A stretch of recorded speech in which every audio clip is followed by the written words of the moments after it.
So now we're on page 5, and we are going to now be putting some things together. We recently learned how to distribute, which is simplifying an expression, and we're going to distribute before we drop the line and solve. So our steps here, we're going to, like I said, we're going to distribute and rewrite our equation. We are then going to drop the line and solve our two-step equation using our inverse operations. We just do the opposite. And then we are going to check our answers by replacing or substituting our solution into the original equation. So I'm going to dive on in here, and we're going to take a look at number 1. For number 1, it says we have 3 times 2c minus 7 equals 15. So when we distribute first, we have 3 times the 2c, which is 6c, and 3 times negative 7 is where I got the negative 21. So we distributed, and now we rewrote the equation right here. Now we're ready for step 2. We're going to drop our line and solve.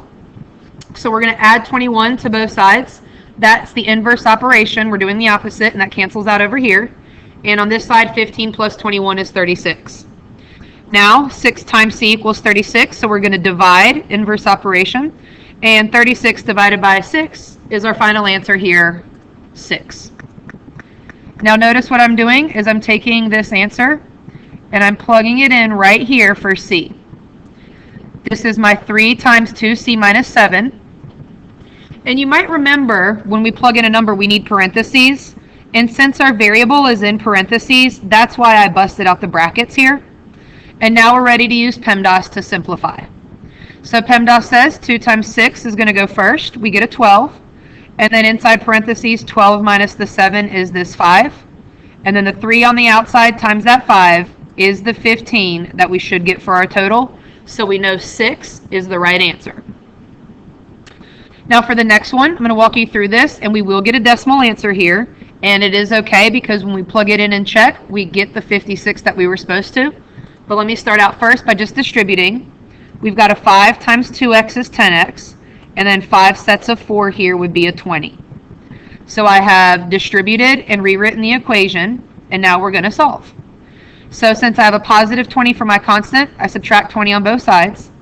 And on this side, 56 minus 20 is 36.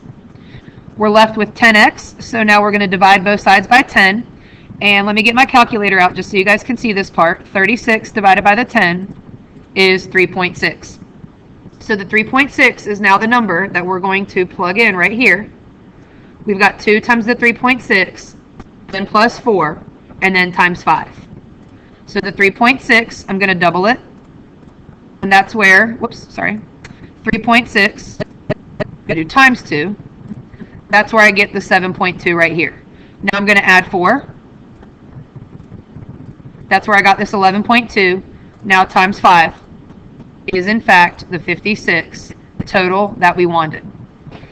So after these 2 demonstrations, your goal would now be to just pause the video and try the rest on your own. But if you want to keep watching, I do plan on continuing to explain.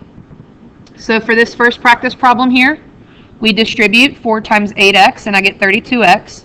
4 times 10 is the 40, and I have now distributed and rewritten the equation. Now I'm ready to drop my line and solve, so I'm going to subtract 40 on both sides, and I get 96 on this side. Now I'm going to divide on both sides to get rid of the coefficient, and 96 divided by 32 is 3. So when we plug it in, 8 times 3 is 24, plus 10 is 34, and now we're ready to multiply, and 34 times 4 is 136. I don't know why I have 116 written there. That would be the 136 that we are looking for right here. Okay? All right, now for number 2, careful, we distribute a negative. So we get a negative 3x, and then this negative times negative is a plus 6.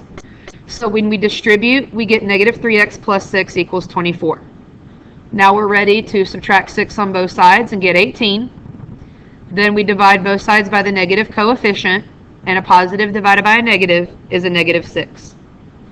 Now we're ready to plug in. And with this one, y'all, because there's nothing to multiply by x, it's okay to just put x minus 2, so negative 6 minus 2, and that's negative 8.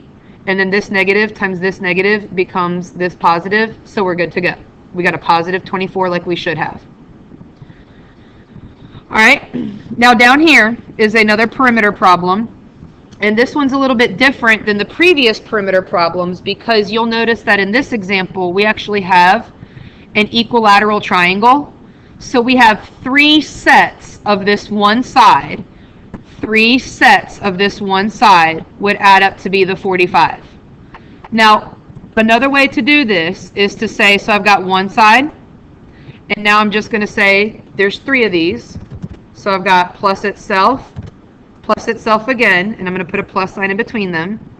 This is another way to find the perimeter by taking one side plus the second plus the third one and adding them all up to get the total perimeter was 45. It told us it was 45. So you can see right here with our 3 sets of x plus 5, when we combine like terms, we still get 3 x's. And 5, 10, 15, we still get a constant of 15.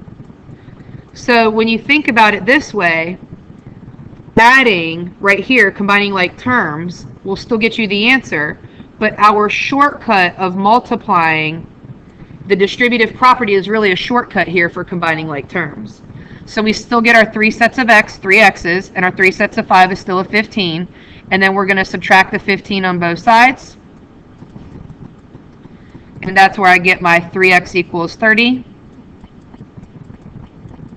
And then we're going to divide both sides by the 3, and that's where I get x equals 10. So if x equals 10, we have answered this question, what is the value of x? We've got that x is 10, but we could follow up and say that if x is 10, this side has to be a 15.